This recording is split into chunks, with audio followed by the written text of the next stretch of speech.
Before coming to the Dominican Republic, I was unbelievably nervous. The reality that I was going to a place for 4 months where I wouldn't know anyone, couldn't speak the language well, and would be staying with a family I had never met was giving me a lot of anxiety. When I found out that I would be staying with Adelaida and her daughter Fania, I was excited to have a host sister to help me get to know the city and introduce me to some locals.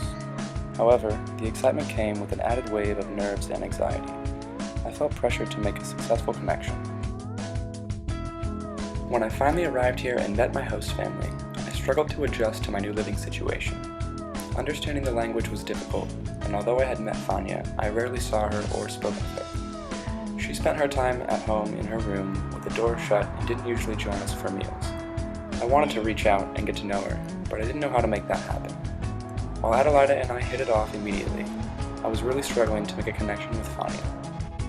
After a month of little progress, my mom and sister came to visit and we had dinner with Adelaida and Fania. With the presence of my family, Fania and I were finally able to open up and connect. Later that week, I had the courage to invite her to come out with my friends and me. We all hit it off. After that, Fania and I started talking way more and spent more time together. She was there to answer all of my questions and help me with anything I needed. Now, although I know Fania enjoys having me around and occasionally spending time together, I don't know what I really mean to her. She has lived her entire life with different study abroad students living in her house. I often wonder, am I different than those who came before me?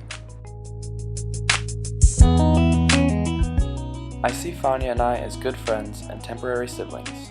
I appreciate having her in my life here, as she has become the asset to my experience that I desired from the beginning. Even if she has a different perspective, I appreciate what she has done for me during my time here.